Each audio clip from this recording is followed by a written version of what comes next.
I'm going to turn it over to Robin Saha, who you got to meet earlier.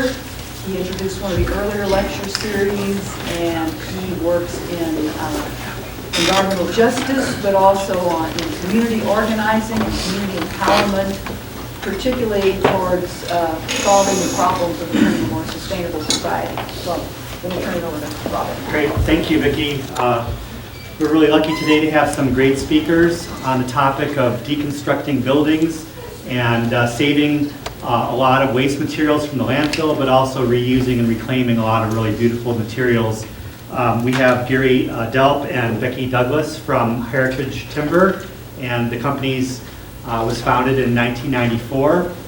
And Gary is, personally deconstructed hundreds of buildings and structures and saved a lot of materials from going to the landfill, and also has beautiful building products that he's been able to distribute around the community and sort of reduce the amount of new construction materials that have to be created in the process. So he'll tell you a little bit about that, and as well as will Becky, who is, I say that, he sort of handles a crowbar and she handles a keyboard, is how they describe themselves a little bit. But she's been involved in nonprofit outreach and organizing for about 12 years, and is really passionate about envisioning ways to use more recycled materials and reusable materials, and loves being part of a green family business. And so they're folks that have figured out a way to not just be sustainable, but help other people be sustainable. And we also have Mark Kissel, who is the co-founder of Home Resource, which was founded in 2003, and I have to say it's just a great thing. I go there regularly when I have to build a cold frame or find a little something else for my house or my chicken coop, and they have it all there.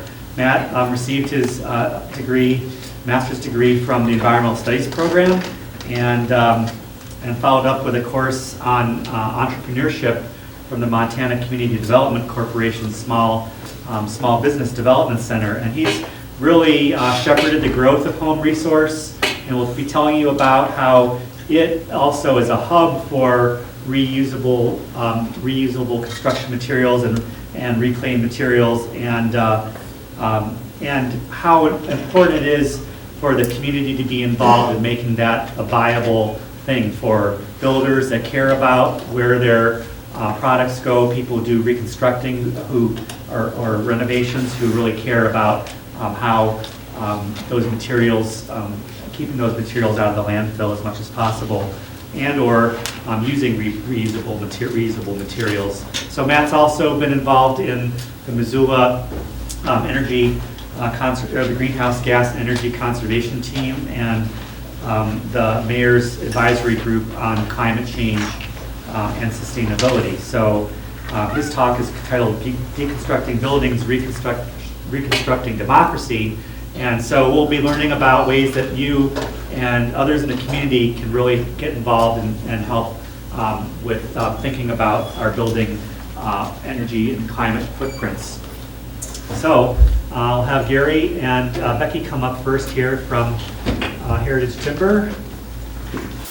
Well, great. Well, thanks so much for coming. My name is Becky Douglas, and I am the marketing director, other half of Heritage Timber. And Heritage Timber takes down old buildings and sells reclaimed wood. And I'm just going to go through a little bit of a PowerPoint to just give you some kind of visual idea of what our business is about. And then Gary's going to talk a little bit about his work, and then we're both going to talk about our backgrounds, how our life in college and life after kind of led us to here. So when you see someone owning a business, how did we get from, being in debt from college to then actually having a business under our belt? So we're going to talk about why also to choose deconstruction. What are the advantages? How do we convince people that it's an important thing to do? And then some of the accomplishments of a business, because even though we're a business, we have a mission, and we're very driven to make the world a better place. We'll give some examples of some of the projects so you can understand what we're talking about. And then we'll each talk about our role in creating different parts of the business, our backgrounds, and kind of what the daily work looks like. It can sound really exciting to take a building apart. What does that look like for Gary? What does that look like for me on the computer? And where are the rewards? And then we'll talk a little bit about the for-profit and nonprofit model. So we're a for-profit, Home Resource is a nonprofit, and kind of talk about some of the pros and cons of those, because that's another decision that you make when you go into the work world, although you can bounce back and forth between both.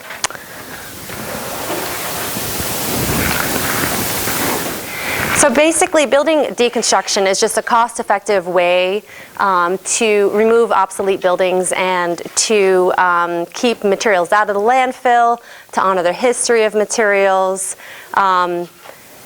And the way that we do it is we do it basically by hand. You know, demolition is where you just tear down a building and that stuff goes to the landfill. Deconstruction is very intentional, hard work where you take the buildings apart piece by piece. And anything that you can't reuse, ideally you recycle.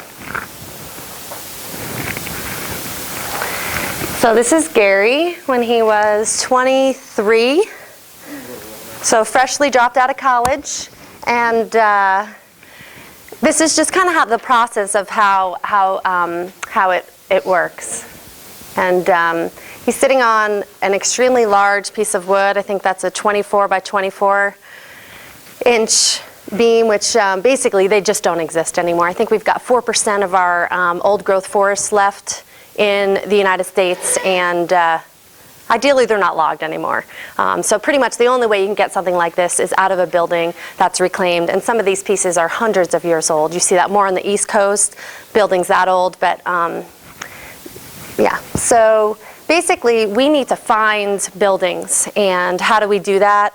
Through a bunch of marketing efforts, which I'll go through later. But a lot of it is just making phone calls, getting referrals and whatnot. So we secure a building, and we either get ideally, we get paid to take them down, but what's happening more and more is we actually have to pay for the rights to that material. It's getting more competitive, the field, much more competitive than it was 16 years ago, which is great that it's more common, but it also makes it harder on a business. So that's another thing that happens when you choose a field, is that there's no guarantees that it's going to be the same. There's always new challenges. So we have a lot more competition, which raises the price for us. So now we often will actually purchase buildings. We just purchased one today. And so we have to pay for it, and then we have to pay all the expenses to take it down. So got to make sure that there's a little bit of profit in there somewhere. And the way that we choose buildings is ones that have a lot of beauty, that can be recycled, that we're actually going to be able to make a little bit of profit on. Because if we don't make money, we can't stay in business, we can't keep materials out of the landfill. And we try to recycle everything that we can. Gary and I actually met because we're founding board members of Home Resource. And so we have a real passion for recycling materials. So even though we focus on wood, we basically throw nothing away unless we have to. And so we either donate things to Home Resource or we sell them ourselves. Anything from lights to metal, even to nails, we'll recycle. And it ends up being cost effective most of the time. Sometimes we do it just because it's a good thing, but even nails, instead of paying for them to be dumped, you actually get a little cash when you take it to Johnson Brothers and recycle it. And then you begin to take apart a building, and so we take out a lot of the metal, and then slowly disassemble a building using some large machinery. And then we have to prep the material, so you got to take out the nails, got to clean up the wood.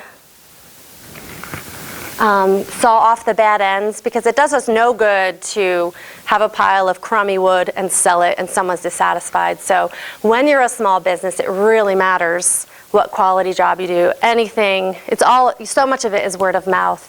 And so we really try to keep a quality product. And so here we are just cutting the ends of the wood to make sure we're only making a good product available. And then all the wood ends we actually recycle. You can bring them to Johnson Brothers, and they chop them up and either use it for boiler fuel, or I think sometimes they compost them. So there's all these outlets for materials, even scrap wood, as long as it's clean. And then we actually package the material up, and then we sell it, and that's where some of our margin is. And we are a very small retail presence. We used to just sell wholesale, and so what does that mean? When we sold wholesale, that means we'd sell a large quantity for a lower price. Now we sell more retail. We meet clients out at our yard. We sell for a slightly higher price, but a smaller quantity. And we have to deal with a lot more clients that way, but we get a little better margin. And we sell to a variety of people. A lot of people think reclaimed material are just for rich folks. And there certainly are some people with a little bit of cash who are able to buy the exact materials they want. But we also have materials that are cheaper than new. And so we have people who are just building the shop of their dreams. They don't have a lot of cash, and then we're able to supply them with some material. And then we have a lot of folks in the sustainability crowd who are just choosing, even though they may not have a lot of cash, are just choosing a sustainable choice. And so a big thing with this business and with any endeavor is whether you're working for a nonprofit and you're trying to convince people to support a clean energy bill, or you're trying to get people to buy reclaimed wood, is you've got to convince them. And so the skill set for for-profit, nonprofit marketing, which is for-profit, outreach, which is nonprofit, are very similar. And I say that because that's kind of what I've done for the past 14 years now. I'm getting older. Basically with deconstruction, it could be more affordable because you're actually getting we're able to lower our bid because we're selling some of the material. People choose us because we clean up property. So these folks were looking to sell this land. We removed an antiquated cabin, recycled as much as we could, sold the timbers, and then they end up with a clean lot. Sometimes we meet with folks like who are not necessarily interested in maybe what we are. They don't really care about the word sustainable, they don't really care about the word green, but they still have a building that we want to keep out of the landfill. And so we're always looking for ways that might not be our primary interest, but that are theirs. And that's, I think, another really important thing with whatever you're passionate about, is find what your passion is, but then know who your audience is. And so for us, this is a multi-thousand square foot building that a mill was paying taxes on. They're not going to use it. We get rid of it for them, recycle almost all the material, and now they save thousands of dollars a year in taxes. And so there's the building gone. So totally clean site. We also tag and move historic buildings. So this was a building in Wyoming that we tagged and moved. So sometimes people would just knock these buildings over and burn them. And it's kind of nice to be able to do something with them. We also are able to save energy, materials, landfill space. Literally, people will knock buildings over and send it all to the landfill. And Matt has a lot of good statistics on that. The percentage of landfill materials that are building materials, I think, is like 35% now. There's a variety of numbers, and so we're helping to keep those numbers lower. LEED certification, leadership in energy and environmental design, something like that, is becoming more and more popular. We actually have a few buildings here in Montana, and if you use reclaimed wood, this is a great way to get points to certify you. And then our wood is totally unique as far as it doesn't exist anymore in the forest, or it's aged in a way that only time does that, or it's got a history. We took down the St. Francis Xavier School, and we had a lot of students, past students, who were really excited about that. And so even though that's not that didn't mean the same thing to me, it meant a lot to them. And so when we're working on trying to keep this material out of the landfill, we make sure to let people know that they can have a piece of history. And so very unique materials. And as I just mentioned, honoring Montana's history, whether it's through schools or mills or mines, how the West was built.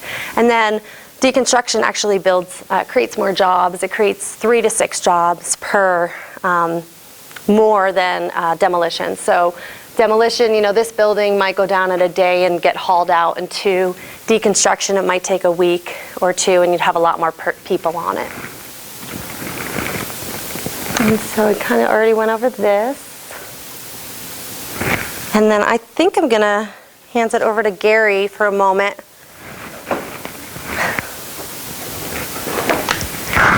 And I'll be back.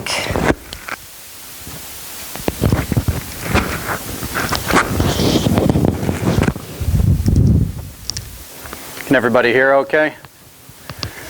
All right. Well, Becky did an excellent job. I'm just going to make one, not really correction, but the St. Francis Xavier School, if anyone's familiar with that project, we did some removal of material before a demolition contractor came in and made a real mess of it. So just in case anyone saw how that went down, that was not us with the excavators hauling things to the dump. But anyway, my name's Gary. I think I'll just talk a little bit now about how I got into the work of deconstructing buildings.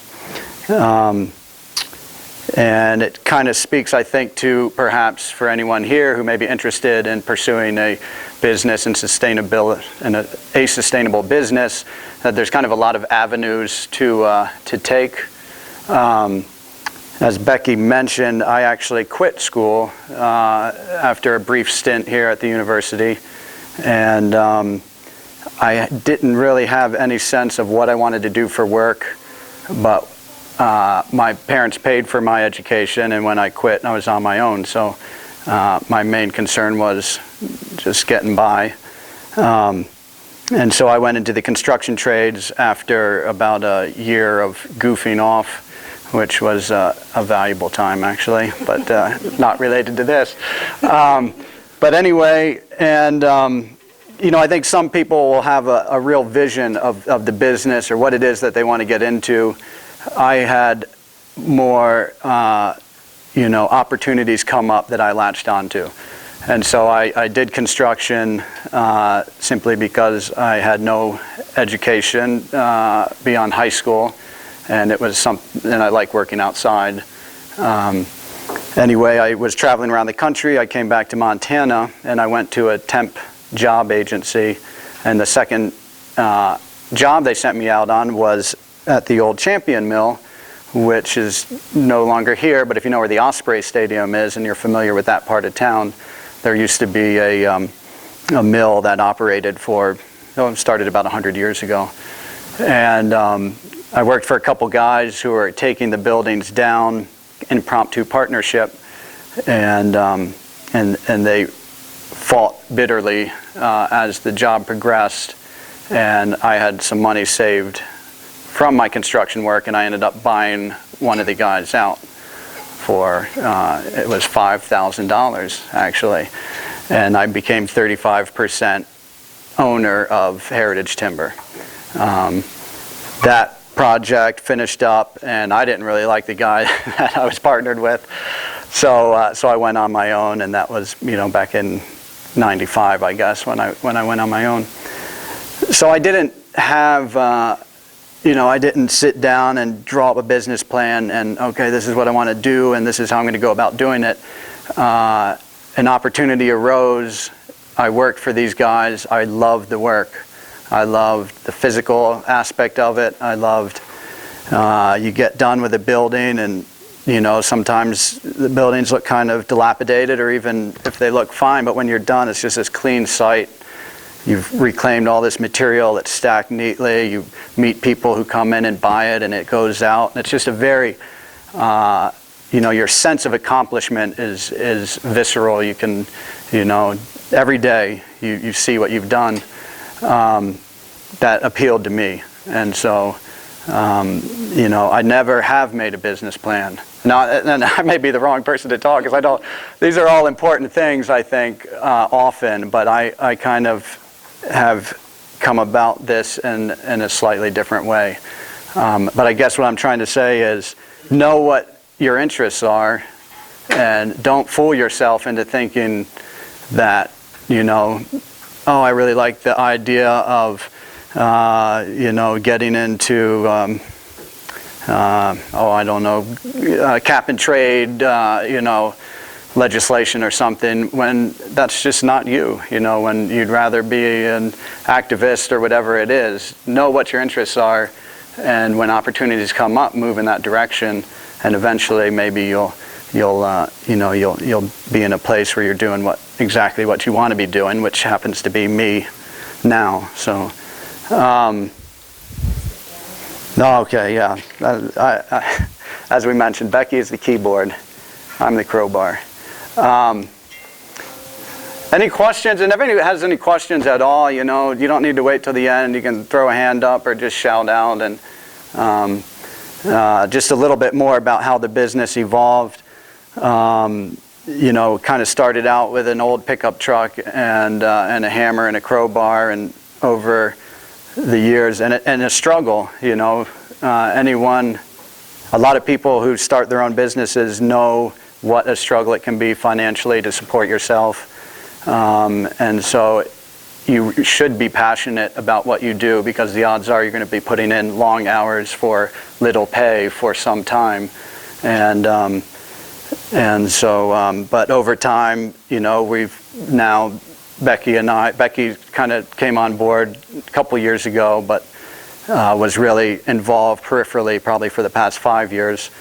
And we support ourselves, and we make what I consider to be a comfortable living, and are really skilled at what we do. So, but it was not a short road to get there. So, deconstructed over 90 buildings. So that number, so we're up to probably 125 buildings at this point. A lot of industrial buildings. This picture here is of the Stimson Mill in Bonner that closed a couple years ago. We've taken down 2 buildings there, and the second building was done in 2 phases. We actually just finished that job up about a week ago. Salvaged. These figures, they kind of required, I don't tabulate every 2x4 that we salvaged, so they're 2 million board feet of wood. That translates to about 6 million pounds. That's probably conservative. We've probably salvaged a lot more than that. Yeah? How many people do you employ? It's full-time, year-round. It's just Becky and I. When we're on dismantling projects, I'll run a crew of 2 to 6 people in addition to myself. And then sometimes there's kind of 2 aspects of the business. There's the dismantling end of things, where we procure our materials for sale. That's really what involves the most labor. Then the materials that aren't sold at site, we take out to my lumber yard in Potomac, and then that's usually just me, but occasionally I'll have some help out there too. But full-time, year-round, it's just Becky and I, and which we're intentional about that. Payroll is a huge expense for us, for Home Resource, and particularly our classification of business is considered to be kind of dangerous, and so our costs related to insurance and workers' comp are very high. So. I was going to ask about that. I assume that that's a really big expense. Yeah. I was wondering if you had special equipment, because it's real hazardous to be trying to cut into wood that's got nails in it. Right. So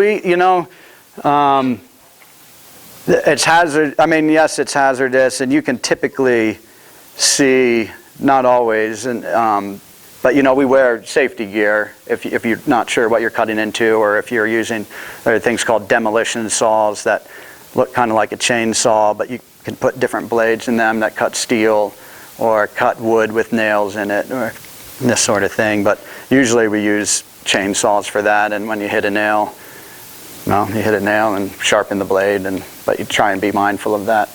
But relating to that, our workman's comp rate is, for every $1 that I pay someone, I have to pay the state of Montana 27 cents just for the workers' comp, not counting the other payroll taxes. So it's essentially, if someone's making $10 an hour, we're paying $15 an hour. with all the taxes and stuff like that. And then at also the level of exposure for your insurance, the more payroll you have, the more you pay in insurance as well. So we want to hire people, and we do as much as we can, but we can't keep people around unless we're actively dismantling buildings, because we just wouldn't be able to afford it. Do you have sort of a set of folks who you plan on and do construction another time or something like that? Yeah, okay. She just asked if I have like sort of a repeat set of people that can come back job after job. And so I have had that in the past. There was a writer in town who worked for me for a number of years, couldn't make it as a writer, not due to skill, but just, magazine writers don't make much. And so he would work for me whenever I had a job. Also, there's a musician in town who's worked for me on and off for 16 years. And then we just know a lot of people in the community. And so, when I need workers, I'll call Josh Slotnick at the Peas Farm. I'll call Lauren or Matt at Home Resource or any of these businesses. Hey, people that would know of good workers. It's very physical work. And if you aren't used to that, it's, it's not even worth it. So to just put an ad in the paper, we much rather prefer to get referrals from folks that know about physical work. So yeah, this just kind of talks sort of our stats, I guess. And yeah, we divert all kinds of material from the landfill, and besides the wood salvage, metal, as Becky mentioned, we recycle nails even, and that's a lot of fun going to Pacific Steel. If anybody, there's so many opportunities to recycle metal. If you're like at all a dumpster diver or anything, you'd be amazed at how much cash you can get paid by keeping your eyes open for wire getting thrown out. It's just wire in your house is $2 a pound. If you just take a bike ride or take a drive to Pacific Steel, it doesn't take you long to have 100 pounds of wire, and I mean that's $200. That's beer money for probably a weekend for you guys. But what else do we have? So yeah, we recycle and reuse up to 99% of a building's materials, particularly on industrial buildings, and that's our focus, industrial or agricultural buildings. We take apart houses too, and we don't like to. They're really slow, and you even just look at this room here. You've got all your fluorescent lights, and you've got these ceiling panels and carpeting and sheetrock on the walls. And when you uncover all that, you end up with 2x4s and 2x6s that are barely even worth denailing when you figure what you can sell them for. And in fact, a lot of times in those situations, we'll go to Home Resource and donate the wood because their labor structure and things like that, I think, affords them to be able to denail it and sell it. But for us and our cost to do those things, it just doesn't pay often. But when we do houses or related buildings, we get paid to take it down instead of on industrial buildings where we pretty much always. I bought a building today for $1,700. That's not too bad. We bought a building at the Stimson Mill for $12,000. That's probably the most we spent on a building, but that's a lot of money just to come up with, and then to spend 6 weeks with a crew of 6 guys or 6 people to take it down. All of a sudden, you really need to be making some, pretty good sales on the materials to break even. Have you ever talked with the Department of Environmental Quality or anybody like that about whether or not you might wind up acquiring any liability with respect to a brownfield? No, that's a good question, and I've thought about that, and particularly with, I'm not so worried about brownfield designations, but with the, not new, but newly enforced lead paint regulations.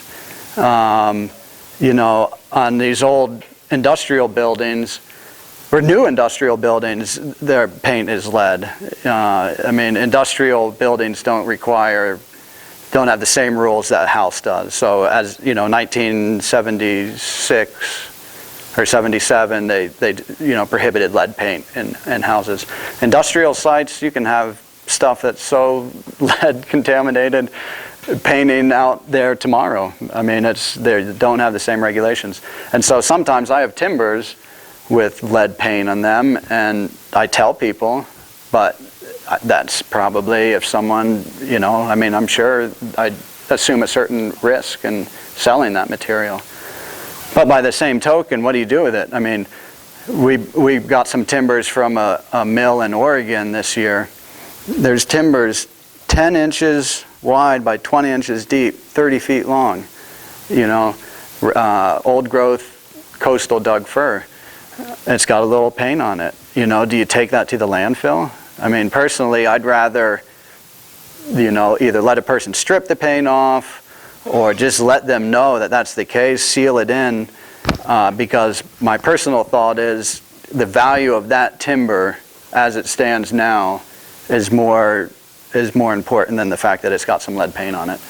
But I don't know, maybe somebody else has a different take on it. But what about treated wood? So, like the CCA wood is used to be allowable for residential use, but now it's not for residential use. So do people know about that when they come and buy something? Like, I guess most people do, but... Yeah, and we'll tell them treated wood is really something I try to not even deal with.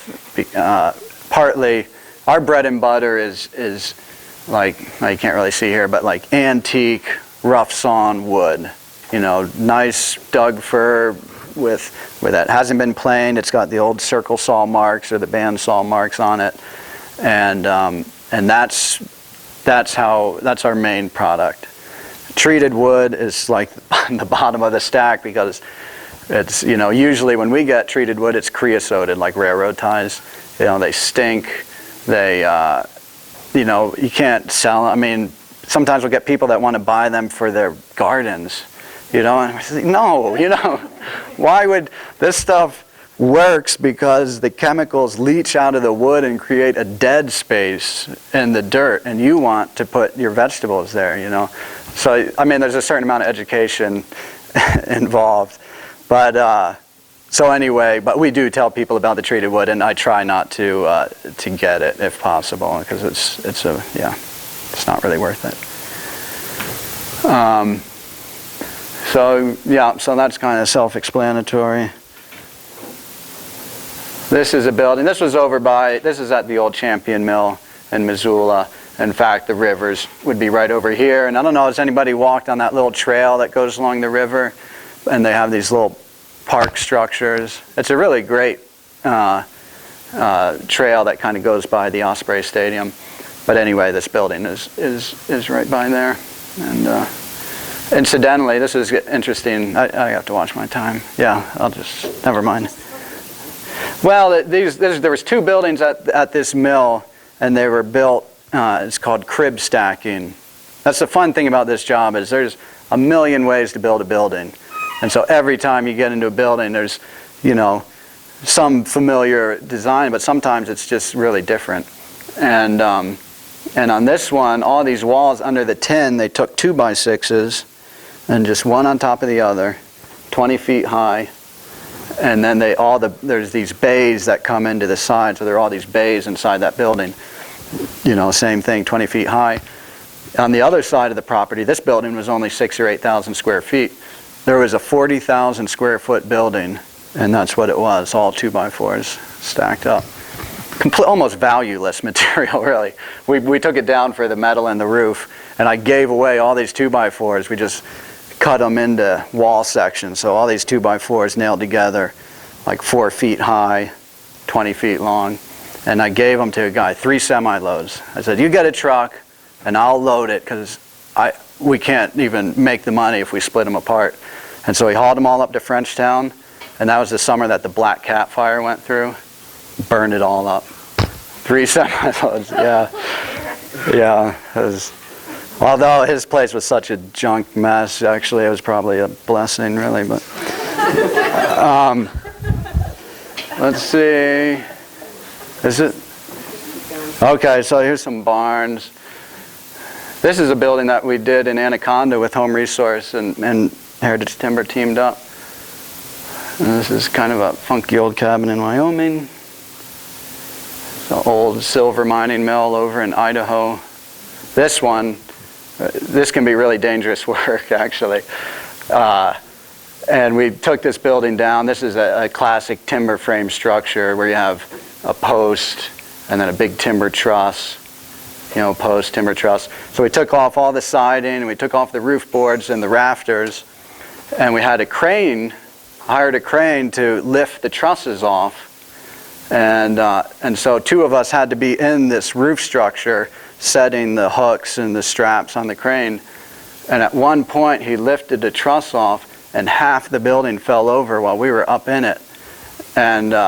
And we were over here, and fortunately the building fell this way. But you talk about a sense of power sitting on a little 10-inch beam, or not of powerlessness, and just watching this building domino over. So that was an early job. We would never do it like that anymore.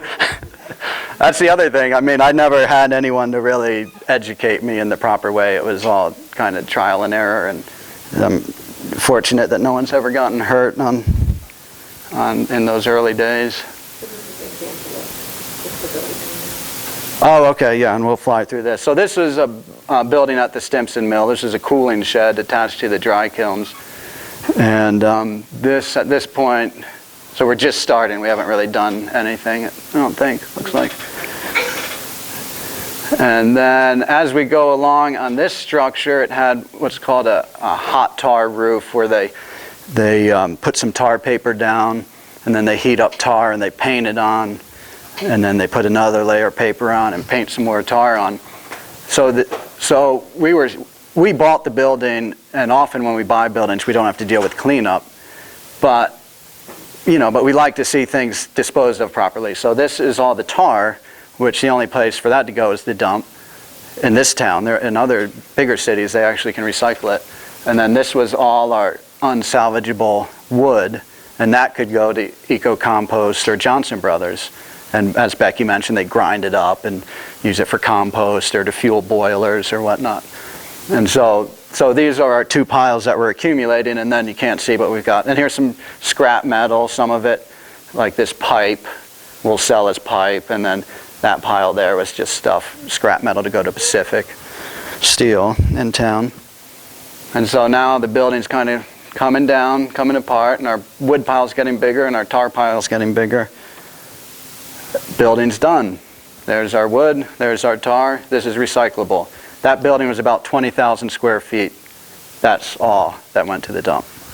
So I don't know offhand how many board feet we got out of that building, but probably 50,000 at least. Well, no, there was 20,000 with the 200. There was 40,000 board feet just in the roof. It was probably about 100,000 board feet.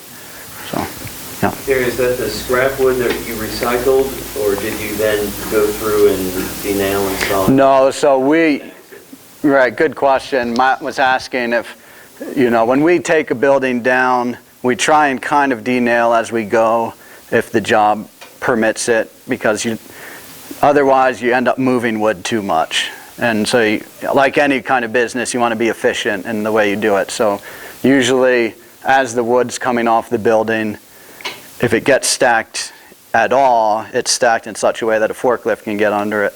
And all our saw horses are really big, so a forklift will lift the naily wood and put it on the saw horses where it can be processed. Any junk wood, if we were doing the job where we had to clean up, it wouldn't even go in a pile. It would go in our dump trailers and leave site as the trailers filled up.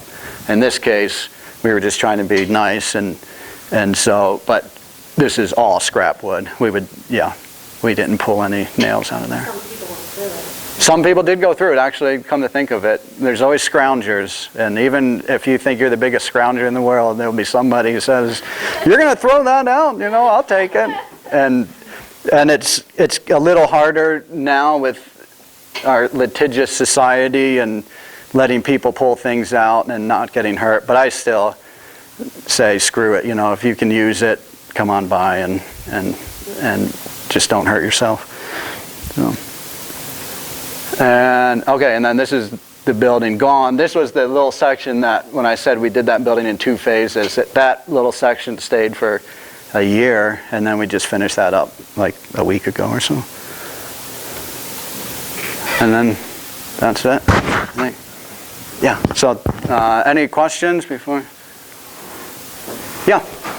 With all the suburbs that were originally constructed of questionable materials, and as they get older, is there no hope for keeping all of that material out of them? That's a good question, and yeah, it's going to be houses now. Not just the quality of the material, but also the way they're built with the glues, the spray foams, the particle board, which doesn't always come off very well, or not particle board, OSB. The houses anyway, post 80s, 90s, I don't think there's really going to be much salvage beyond cabinets and windows and doors. Or it's going to be, wood. New wood would have to be very expensive for a company to make a go out of salvaging newer houses. So, yeah.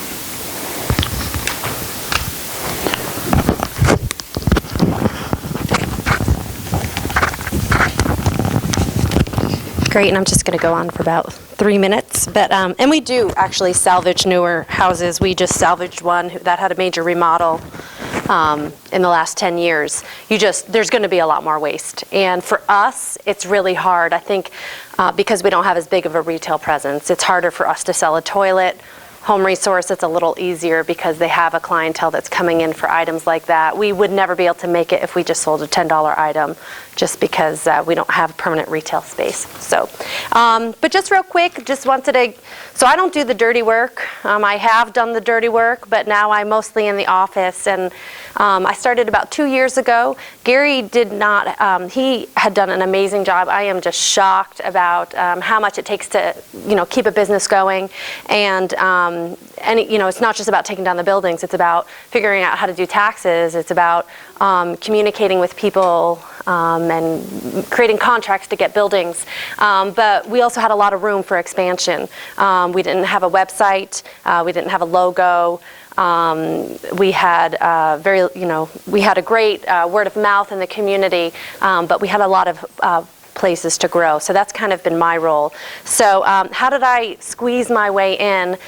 I said, let's see if we can do these few things, and let's see if it's going to give it a go. And so actually when I came on board, we created a strategic plan. So I've worked for the last 14 years for nonprofits. I grew up on the East Coast, and I actually volunteered at a recycling center in high school. So I kind of got my feet wet. And then I went and was basically an environmental studies major at Cornell University in the East Coast. I took a class called Green Studies, and it inspired me. It was all about Portland, Oregon, the super green city. And so I went out there. I did AmeriCorps for a year, and I became an organizer. And so I worked in that nonprofit field for a bunch of years. I also did research in the summer because I love to be outside. And I did those two things. I did organizing and research for about 6 years, and then I had to choose which path I was going to do. So I came to Montana, and I worked for the National Environmental Trust that does global warming work. And then I worked for Adventure Cycling Association for 4 years, so a national nonprofit. And so all my experience had been in nonprofits, been working with board of directors, and I personally never had to think about where my paycheck came from. I just got a check, I got benefits, got time off, and was trying to, do good work in the world. And then this opportunity came up to work with Heritage Timber, and it was really exciting. And my day basically consists of, as I mentioned in the very beginning, trying to convince people that this is important things for them to do. And I would say in college, the things that helped me to get to this place where now we have a family-run business and something that we completely believe in is that as Gary said, finding your inspiration. So that class was really important in my experience. I also did an internship and I organized a conference while in college. And then I was able to use that as a catapult and a springboard for post-college. And then writing skills are really important. And organizing skills are really important. So I write news releases. I did it as a nonprofit and I do it as a for-profit. And we got a 6-minute piece on public radio because of that. We've gotten articles in the paper. So all of these skills from the nonprofit world, you can just transfer them right to the for-profit world. And ideally, I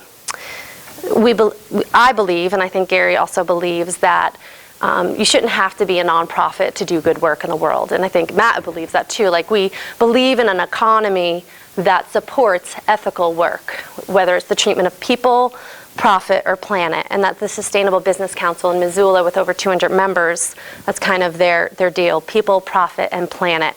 And we believe the same thing. And so it's really nice to be trying to make that happen through our business. I'm just going to talk a little bit about the advantages of a nonprofit versus of a for-profit and some of the disadvantages of a for-profit. And then Matt is going to come up and kind of take it from there. So basically, some of the advantages of owning our own business is that we just had to take a week off because of family emergency. We don't have to ask anybody for time off. And so if you are an independent spirit and self-motivated, you get a tremendous amount of flexibility.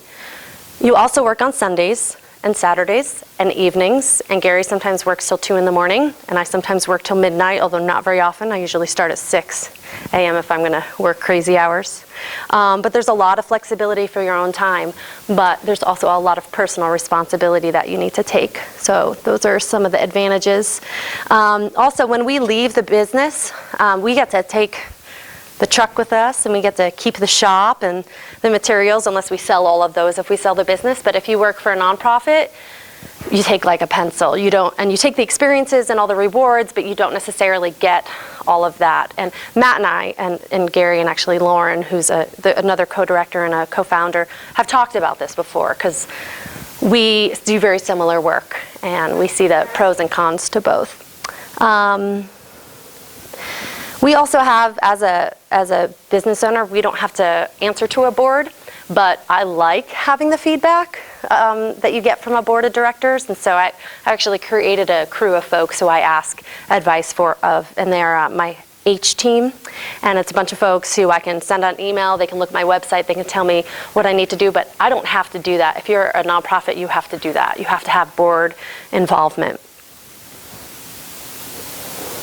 We're also really agile as a business owner because we don't have a board, because we have a different regulation. We have a lot of flexibility. But some of the cons are that we are not inherently perceived as doing a public good. And so even though we may be doing the same public good, because we're a for-profit, there's a lot of, it's just not presumed that we're doing good work, and we have to convince people a little bit more. When I said I work for a nonprofit, I'd get a pat on the back immediately, even if people didn't know what I did, which is wonderful. But when you're a business owner, it's not necessarily seen that way. And this isn't a victimization thing at all, but it's just clarifying kind of some of the differences. We also don't receive things for free in general, which as a nonprofit, you can qualify for grants. There are business grants out there, but they're much more limited. It's also unusual to get free media donations, for advertising, things like that. So you kind of are a little disadvantaged in that way. And we have a different tax structure. You're going to pay a little more taxes as a business. And then also one thing that's interesting, which I'd like to push to shift over time, is that a nonprofit saves building materials. We save building materials. The nonprofit, the people who donated those materials can get a tax deduction, but the people who we work with can't. And so we would love there to be an incentive just for anybody who's saving building materials to be able to get that tax incentive. But there's pros and cons to both, and we love living in a world where there are both. And as I mentioned, Gary and I met through Home Resource and through that work. And so, do you have a question? So, like if y'all bought a building, you don't own the land, so can you not write it off as, You're right, the cost of the building would be a tax write-off. That would be a cost of, just of doing business. Cost of goods sold, essentially, is what that would be. If we own the land. No, wait, I'm sorry, maybe I'm misunderstanding your question. yeah, I don't know.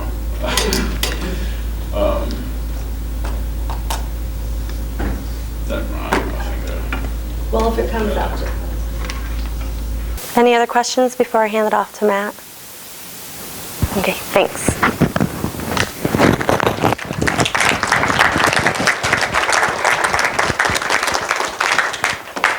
Oh, that's the feed bond. Oh, yeah, that's it. We have a bunch of buildings from around Missoula that have our stuff in for all the time. What about when y'all give stuff to Home Resource or anything like that? As a business, we can't, actually, our accountant says we can't claim that as deductible. And so we donate materials to nonprofits, but we can't claim it.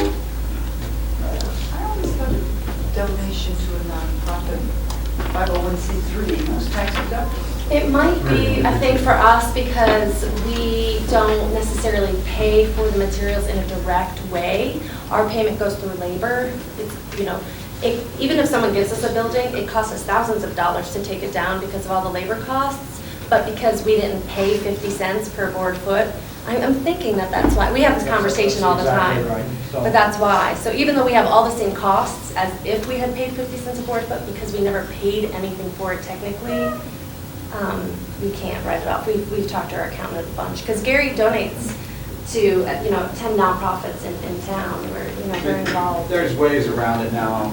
Anyway, I don't want to take up time, but you can sell the wood to the nonprofit and then they pay you and then donate the money.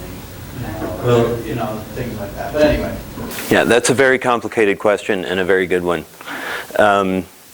And a lot of people struggle with it a lot of times. Basically, it has to do with whether or not you own the building or not. If these guys buy the building, it seems to me that it should be tax deductible if you choose to donate some of those materials. But it's kind of a gray area and it's debatable. So, okay, so I want to get a little bit of a sense, first of all, of how much time I have. Does this go till 9? Okay. And then how to kind of direct my talk here. How many people are undergraduate students here? And how many are graduate students? Any?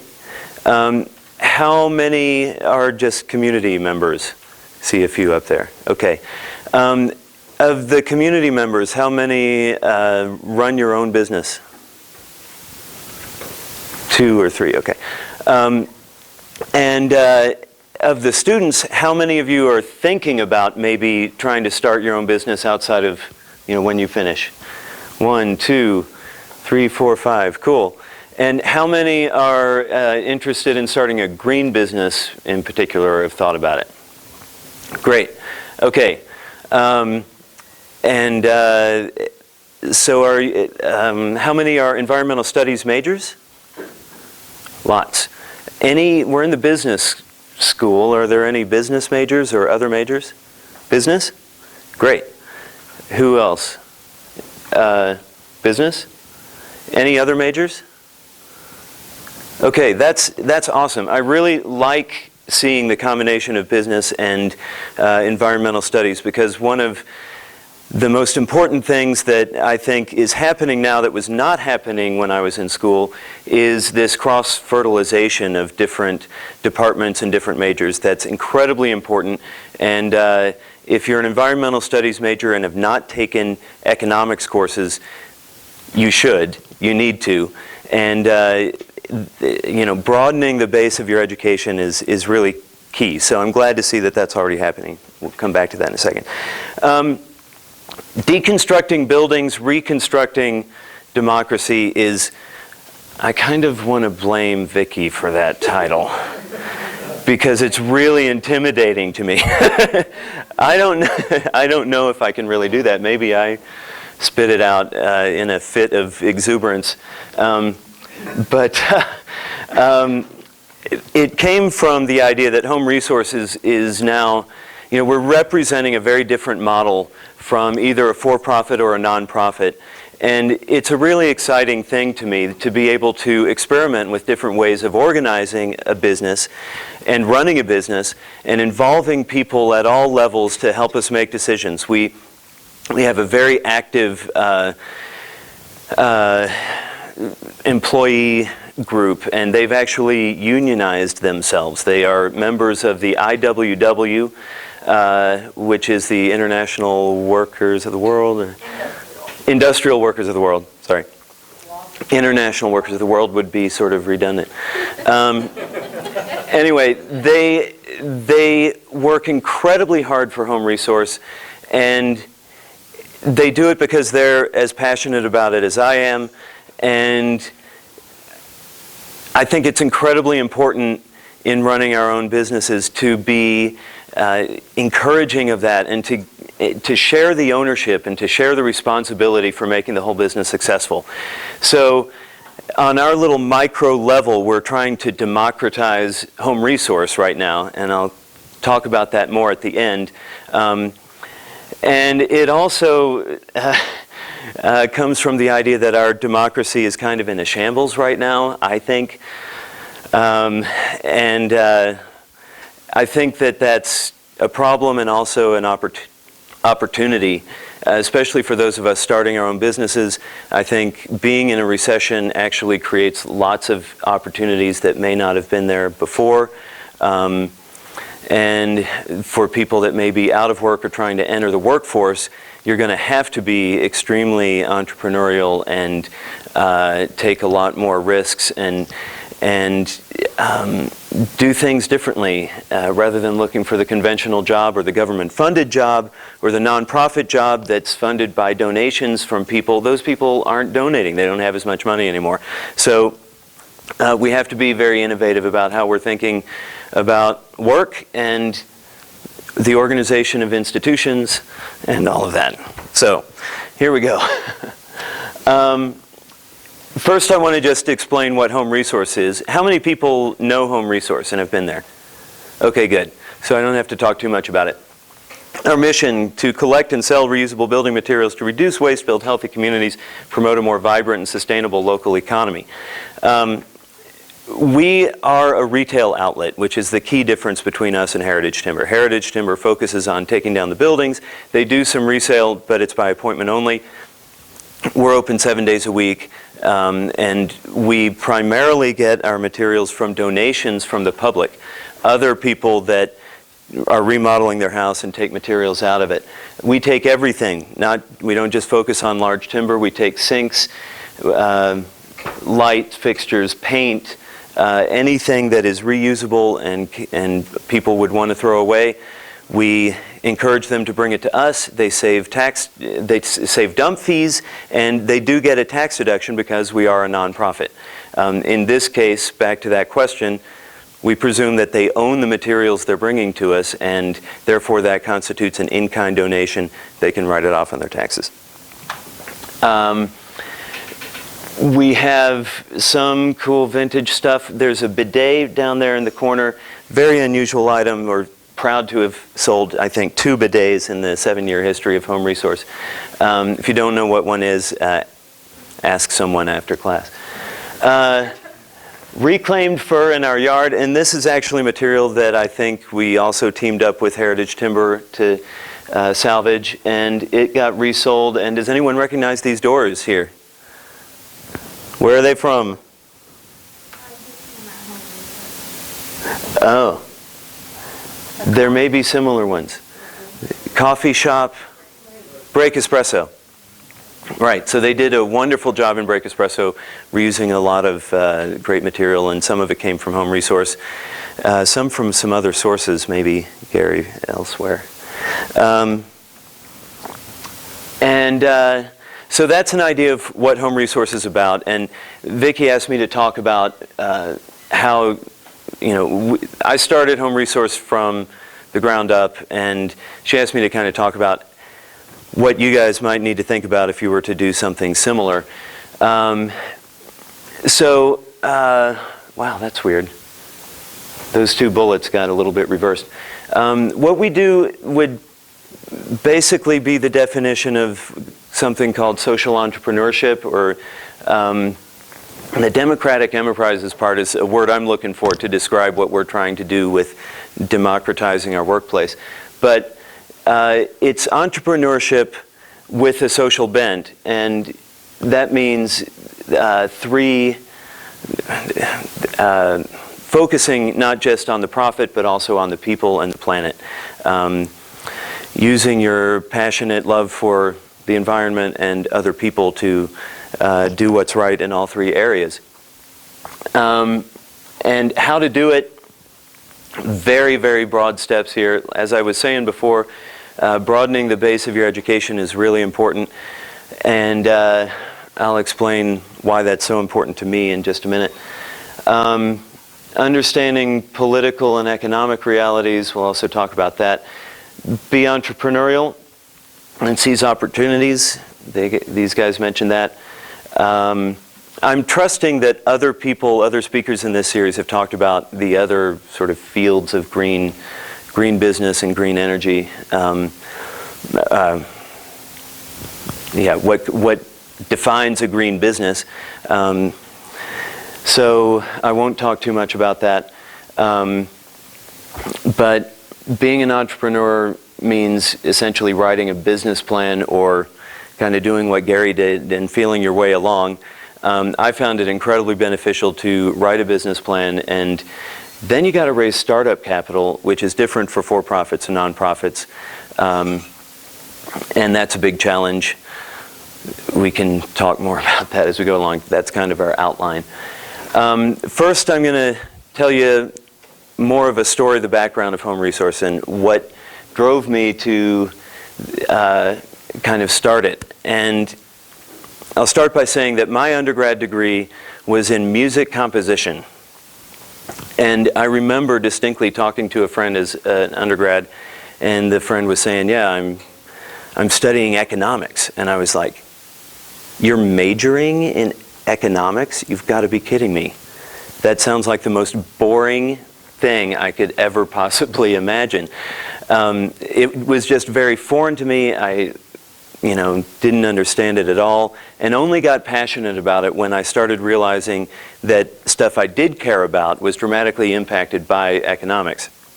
And the stuff I came to care about passionately is the environment.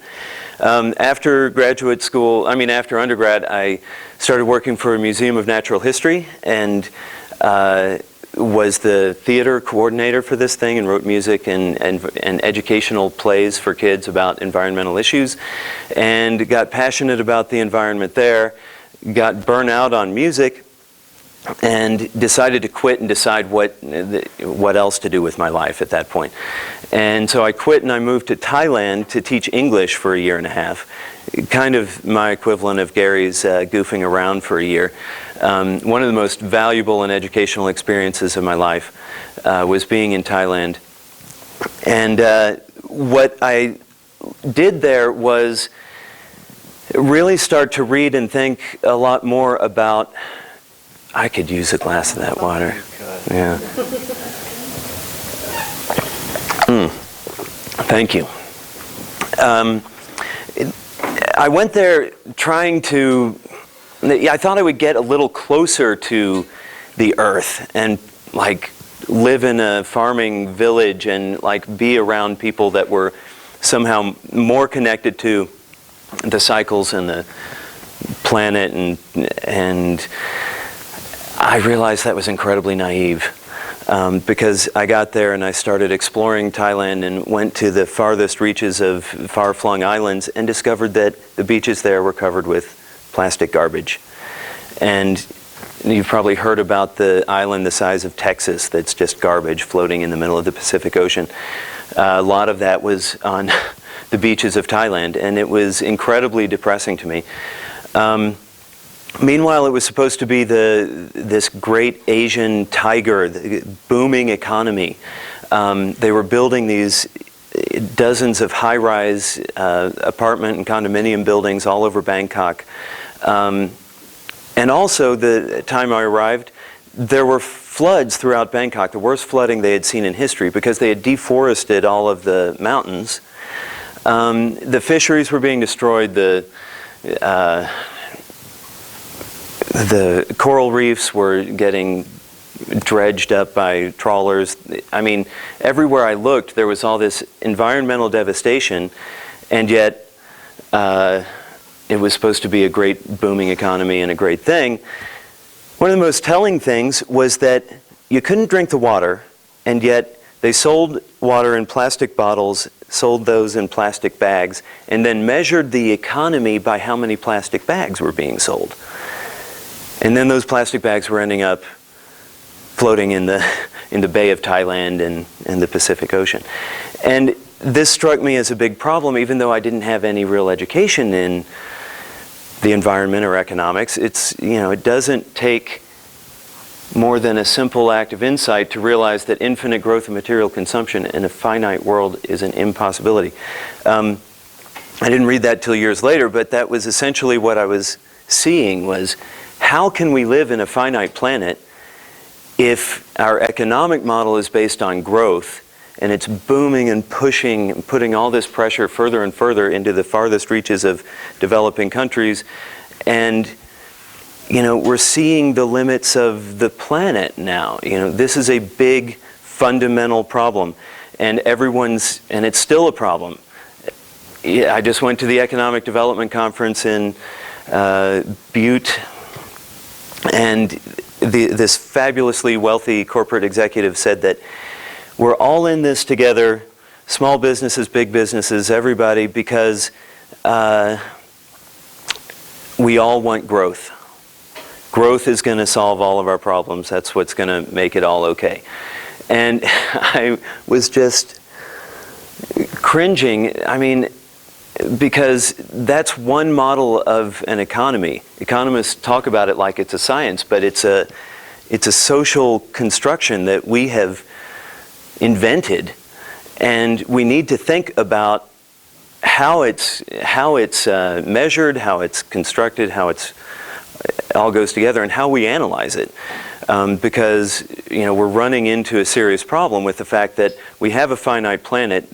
The human economy is actually a subset of that larger planet, and we can't keep treating it as if the economy is the big thing and environmental resources are a subset of the economy, which is the way economists measure the environment. So this is back to the broadening of your education. The central problem here is that economists don't study the ecology enough, and ecologists don't study the economy enough. So that's one of the most passionate things I feel about what we've got to do to start getting on the right course here. Okay. So I started realizing that in Thailand and ended up coming back to the States.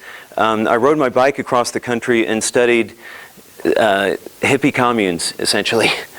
I didn't study them. I stayed there and had quite a bit of fun, actually, in a couple of the hippie communes. But I was really looking at, is this a sustainable way of living? Is this a better model? One of the places I stayed subsisted on selling hammocks, but the hammocks were made from polypropylene rope, which they imported, and that's a petroleum-based product, and then they sold them through big box stores, and so that didn't quite work for me. I ended up going back to graduate school, coming here to the environmental studies program, where I could take a variety of courses and try to integrate some of these questions and thoughts, and ended up with the decision to try to focus on one area, which is building materials, because the building industry is incredibly wasteful, and I wanted to do something about that, and it seemed to me that if I could at least take a little chunk of something, of one problem, and just increase the efficiency of the building industry, that is one way of building a business and sustaining myself in a way that somehow helps the problem of this vast overconsumption, throughput of materials from raw materials to waste sinks, and maybe starts to develop a slightly different model for how we could do things. So waste is a sign of inefficiency. Efficiency in any business is the key to financial success, and it's environmentally beneficial. So this leads to our definition of sustainability, as far as I'm concerned: reusing or using resources with maximum efficiency to meet society's needs equitably. And that's, the 3 E's. Becky talked about the 3 P's. They're equivalent here: economy and profit, ecology and planet, equity and people. So the key is to try to balance all 3, and that pretty much defines a green business. If you're, you've got to manage all 3. You've got to sustain your business while looking out for the other 2 as well. So building industry impacts, why I chose the building industry. It's an incredibly impactful industry, as you see there. Biggest problem that I felt I could do something about was 35% of U.S. landfill volume is building materials. This is not Gary's business here. This is the other way of doing it, which we don't like. It's just an excavator back here just crunching and munching this house and throwing it into a dumpster and throwing it all away. There is an incredible amount of value in all of that material. And at least 85% could be reusable. In Gary's situation, they said 99%. That, I think, has largely to do with industrial buildings, larger scale buildings. Home Resource does a little bit of dismantling. We take down houses. As they said, you have to throw away a lot. But even with a house, you can recycle easily 70 and up to 85, 90% of the house itself. And so if you take the 35% of the landfill is building materials, and you take 85% of that, or I think I ended up using a conservative 75%, put those 2 numbers together, you realize that 26% of the material in the landfill could be kept out. And what happens when we do that is efficiency. And just like efficiency in a business increases your value, the value of your business, increasing the efficiency on a community-wide scale has multiple benefits. We not only save landfill space, we save resources, we create jobs, and everyone saves money. So now I'll talk briefly about how we do each of those things. Resources saved. Home Resource this year will keep 1,400 tons easily out of the landfill. That's last year I know we did about 1,000, and this is based on very conservative estimates as well. I feel like it's probably a lot more than that. What does that number mean? Well, it means a lot of energy, for one thing. How many people are familiar with embodied energy? Has this been talked about in this class? Okay. Embodied energy is the energy that goes into actually creating all of the materials that we're saving from the landfill. So when you keep them out of the landfill, you're conserving all of that energy. You throw them away, you've got to remake, reharvest, reship, do all of that again. So when we can translate, there's studies from the University of Bath that translate building materials into embodied energy, and when we use those numbers to multiply with our tons diverted, we find that we're conserving 23 billion BTUs. That should be, million BTUs. So 23 billion. Average home consumption is there, so we offset the energy use of about 228 homes. Hope that gives you some idea. It's a good thing. Every year, yeah. So it creates jobs. Jobs in recycling exceed, it's a much bigger industry than most people realize. 5 times the jobs created by landfilling, twice the mining industry. Mining actually is not a lot of jobs, but it talks, you know, the politicians talk about it all the time because it's, anyone taken Tom Powers classes here? Everyone should. They're really good. Oh, never mind. Read his books, exactly. So deconstruction, what Gary's doing, creates 3 to 6 jobs for every one created by demolition. Obviously, Gary's using a crowbar. The other guy is, you know, he's got 6 guys using a crowbar, and demolition involves 1 guy driving a big machine, burning a lot of fossil fuels. So you're obviously much greener, conserving energy, and hiring more people to dismantle a building and keep it all in the landfill. Okay, so deciding that we wanted to do this and understanding what the benefits were, we had to choose between the for-profit and nonprofit. Actually, Becky's already covered a lot of this, so I won't talk too much about it. I think both of us are, we tend to look at each other and think the grass is greener on their side of the fence. I'm very jealous of the fact, for example, that Gary and Becky have value in their business itself. They could turn around and say, hey, I'm selling heritage timber. You get all the inventory, you get the name, you get to go do the work, and you get to pay me $100,000, $20 million, whatever it's worth when they decide to sell it. I cannot do that as the founder of Home Resource. I get a salary, but I have no net worth in this business that I've built. So that's a key thing to think about for those of you that are thinking of starting your own businesses or trying to do an environmental nonprofit work. The other thing that I'll talk about here is the grants and tax-deductible cash donations versus business loans. It's very hard for nonprofit to get the startup capital to start your own business. Well, and now it's hard for businesses to get loans, but once upon a time it was relatively easy for a business to go to a bank and get some kind of a loan, or to find a couple of angel investors and get some startup capital to get going.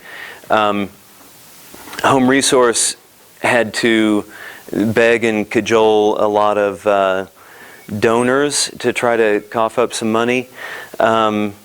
We did manage to finally put together $30,000, which is what it took to get us off the ground. $10,000 of that was in donations from local sort of philanthropists, and 20. What's that?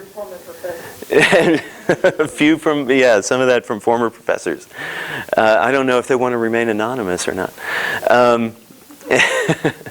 And 20,000 came from, we had to beg for our family members for some loans.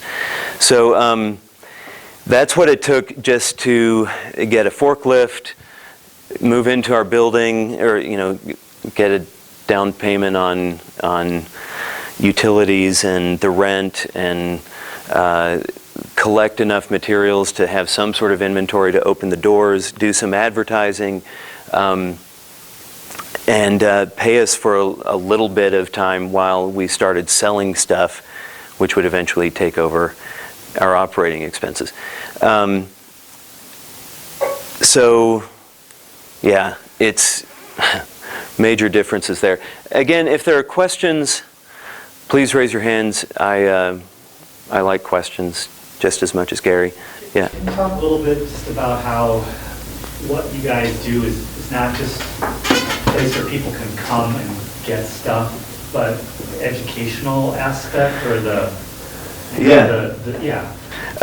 I will get to that. That, in fact, one of the key things that I didn't put it on here, nonprofit, we could be accused of our tax exempt status could be taken away if we were not doing some of these educational things. We have some job training that goes on at Home Resource.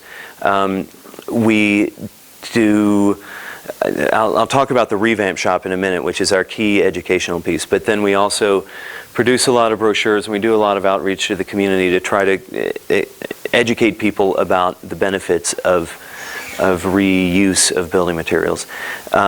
So that's not only what we do, it's a requirement of being a nonprofit, and it adds a burden to our workload for sure that these guys don't have to worry about, other than in trying to sell their material, which is marketing and very similar. So where are we headed? Great segue, thank you.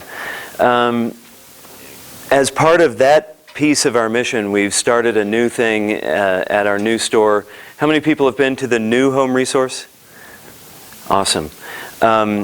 So we just, thanks Gary, we just built a woodworking shop in there, and we were able to get grants. That was a big advantage. We got a grant from the city and another from the Montana Department of Environmental Quality to install a woodworking shop with table saws. That's a dimension sander. It sands things to exact thickness. Big planer, a lot of high-end professional tools that a lot of people would not be able to have in their garages. And the idea is to create a kind of collective community center where people can come and rent some time and do their own woodworking projects, or even take on an entrepreneurial activity like building some really cool furniture. So here's a before and after. These are beams kind of like you might find in Gary's yard. And with the revamp shop, we've turned it into a beautiful table. I don't know that the photograph does it justice there, but trust me, it's really beautiful. Yeah? Well, I was going to ask about grants. I guess, did you try to qualify for any grants to start up to begin with? Can you get grants to start a business, or do you have to already have like a legit? Right. Great question. There are some very few and far between startup grants, and you usually have to have a track record of starting something else in order to get one. We ended up going to major donors. We got two $5,000 donations from people that had donated to a nonprofit that I had worked for, I think in both cases.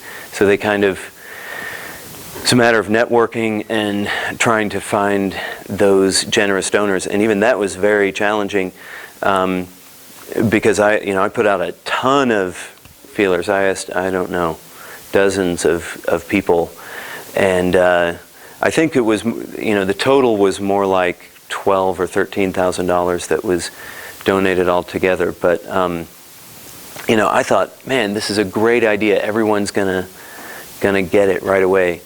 And people were really skeptical and afraid that they were going to be throwing their money away because they didn't see, now the reality is there. You can go look at it and be like, oh wow, yeah, this is great. But at the time, you would be amazed how hard it is to make other people see your vision. So that is definitely a challenge that those of you will face if you're starting your own business. We wrote the business plan through the Montana Community Development Corporation. They make loans to startup businesses. And I thought, great, this is the way we're going to do it. Even though it's a nonprofit, it's going to be run like a business and we're going to make a profit. So I did my projections. Environmental studies students take an entrepreneurship class and learn to do financial projections, take accounting so that you know how to run this kind of thing. Absolutely invaluable. That was far more valuable than a lot of the environmental philosophy classes that I took and loved. No offense to any environmental philosophy majors. But I mean, it's true. I mean, I came to the conclusion that I wanted to actually do something practical that makes a difference, and that I would demonstrate my philosophy by trying to enact it. And that required, I took basic accounting classes while I was here at the university. And then the entrepreneurship class that I took, helped me develop a spreadsheet for cash flow projections. And I thought I was going to get a loan on that basis, back to this point. Even MCDC turned us down for a loan with a great business plan that they themselves were like, wow, this is the best, great business plan, and you should submit it to this contest and all this stuff. And I'm like, great, I'm a shoo-in. And then they turned me down for the business loan. So, and the reason was that they said, I just can't believe you're going to sell that many doors. Really? I had done all these projections for how many doors and windows and sinks and whatever. And based on research of 5 other businesses around the Northwest that were doing the same thing, and sized it down according to population, and then picked conservative numbers from there, and they totally didn't buy it. They were like, Missoula's too small a town, it's not going to work. So fortunately, we've proven them wrong, but it is a scary thing. So okay, back to revamping. Any other questions? Sorry. There's a showroom now. Oh, sorry, question? Yeah. I was wondering which other stores did you go look at? The Rebuilding Center in Portland was one of the biggest ones. They were very generous and shared their business plan with us.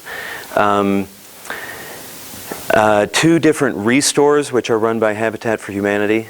Looked at one in south of Seattle. I can't remember the name of the town. One in Spokane. Then this place called Bring Recycling in Eugene, Oregon. And Brown Building Materials, which is a for-profit in Spokane. So, yeah. And then I talked to and looked at business plans for multiple other similar organizations. Interviewed a ton of people.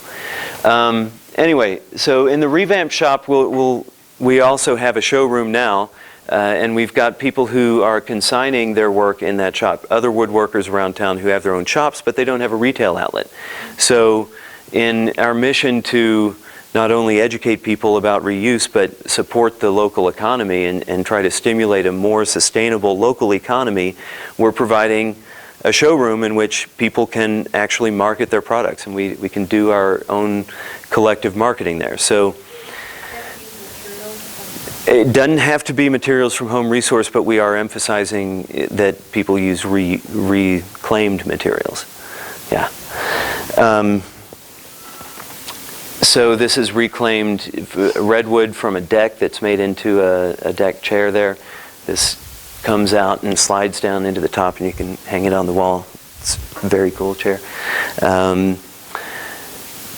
This is reclaimed fir in this chair. And then the other thing we're doing as part of the revamp shop is classes. We've teamed up with the Lifelong Learning Center. That's a program of the Missoula County Public Schools. And we're offering classes on fine furniture building, building a bookshelf with reclaimed lumber. We're having Santa's workshops where we're teaching people how to just make little wooden toys for fun, coming up in November and December. It's also done on a sliding scale. Did I have this in here? No. Okay, it's on a sliding scale. So if you're income qualified, you pay a lot less than if you're fully employed and making at least a median income. So the idea is to have that benefit and address the equity issue. It's charitable, it's educational, fulfills our nonprofit mission, and we're keeping stuff out of the landfill at the same time. So finally, to come back to the democratic workplace thing, I mentioned that we have a union at Home Resource, and Dave Hutchins said he was going to be here tonight, and I haven't seen him. So That's why his name's in my PowerPoint, and sorry, it's a lie. Violation of his union. I could be. Nevertheless, we're just now taking steps to try to bring the board together. One very common problem in nonprofits as well is that boards tend to see themselves as being on high and making wonderful decisions for everyone, and then here's what you're going to do, staff, you go do all the work. And they often, I've worked for nonprofits in which a board made terrible decisions, loading far too much work onto employees than they could possibly do, or a lot of conflicting and inefficient directions. It can result in quite a bit of dysfunction. But what we're trying to do is bring the staff and the board together. We have 12 to 20 employees right now, and depending on if we do a little bit of deconstruction, as I said, so if we have a crew going, we'll have up to 20 employees, but we have about 12 on a regular basis. So the staff is putting together 3 people who will meet with 3 members of the board. We have 11 members on our board. And we're going to start addressing things like our EE is employee manual, and policies, PTOs, paid time off, so vacation and sick time, health insurance, all of those policies that make a job fair and equitable for the employee. We're going to be negotiating all of that. We're talking about having a committee for the purpose of hiring and firing people that includes some employees as well as board members, so it's not this total top-down thing. And if we don't make enough money, just recently in the middle of the summer we had a bit of a dip. We had a lot of expenses from the move. We had to we weren't hitting the profits we wanted to, so we had to cut back staff hours a little bit. And they complained that we didn't include them in that decision making as much as we could have, although we presented a program to them and invited their feedback, and it was, I think, more democratic than a lot of places would have done it. Nevertheless, they want to be able to make a collective decision about how to cut back hours. And they also want to be able to have a say if Home Resource makes a lot more money than we projected in a given year. They want to say, hey, let's spend that on raises, or let's buy a new piece of equipment, or that kind of thing. So it's going to be really interesting to experiment and explore how that's going to work. But I'm really excited about it. I get passionate about that kind of thing. And transparent pay scale. So a lot of places it's top secret what you make and what everyone else makes. We're looking at a way of establishing a pay scale where the starting rate is in a certain range, mid-level of experience and management responsibilities is in a different range, and have multiple levels where you know the range, you know what range people are in, you may not know the exact rate. So those are just a few things we're trying to do to actually make Home Resource a more democratic workplace. And I think we are there with my conclusion. Yeah, I didn't get into, I could really go off on my social and political economic philosophies, and I'm restraining myself. You're welcome. But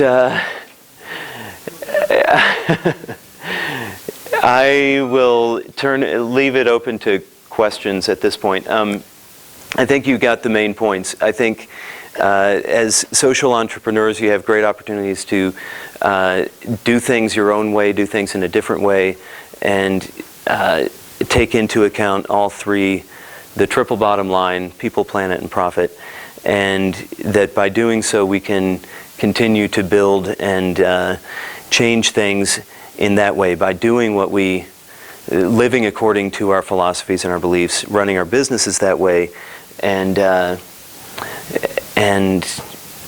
slowly transforming, building a more sustainable community and world that way.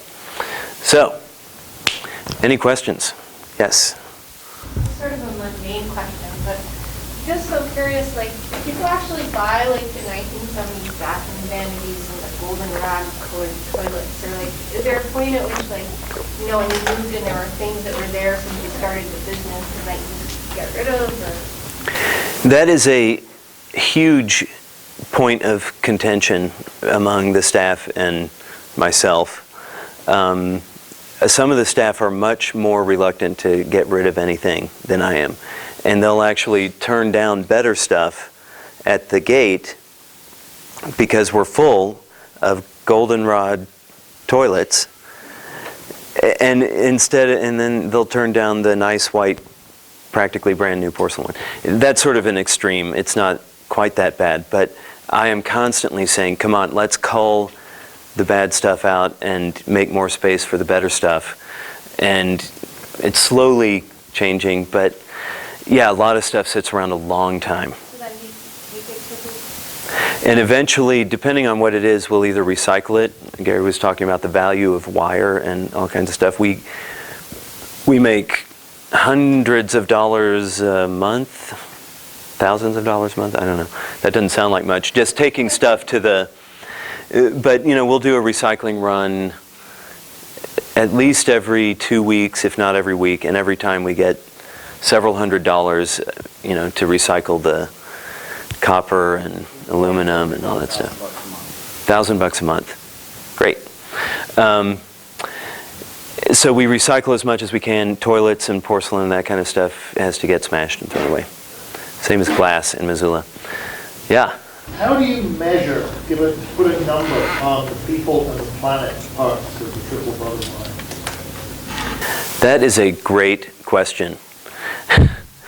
And a lot of different ideas are out there for how to do it. It's really sort of the topic for a different lecture, probably. I would say that at Home Resource we measure, the planetary measures are in terms of embodied energy, for one thing. Resources conserved, that is all tremendously important. Qualitative measurements need to be taken into account much more than they are now. For example, the water quality in Thailand. You can't drink the water in Thailand. To me, that's not economic development. Bottling water and putting it in plastic bags and then counting the plastic bags and calling that economic development is backwards to me. That's opposite of what we should be looking at in terms of the triple bottom line. As far as people goes, we try to keep a relatively flat pay scale. We employ as many people as we can. We involve them in decision making, and that's all for the purpose of giving everyone as good a quality of life as Home Resource can afford. So that's a very subjective thing. There are tons of social measures. There's tons of other economic measures. The famous one from Bhutan? Gross domestic happiness, yeah. So there's a ton of other measures out there that try to incorporate all three, and I don't have time to talk about it now, but you get the idea. Other questions? Can you talk about how you market Home Resources or how you do outreach to the community to keep in touch with your clientele, that kind of thing? Yes. We advertise in a whole bunch of different ways. We have radio ads, we have TV ads. The far and away the most effective thing is our online marketing. We have a guy named Abe Coley who writes a thoroughly entertaining weekly constant contact email, if you're familiar with what those are. I get a ton of these in my inbox every day, and I delete most of them. His readership, he can, you get stats on how many people open it. We get tons of feedback from people that have read it and comment on it, and also we get people coming into the store specifically for those products. So we know that it's like, I don't know, 35% readership or something, that like people read it every day, which is really high for those kind of things. So, It's got featured items in it. yeah, we, right. Or that we just think people are going to be interested in. So, yeah, it's that's really effective and practically free.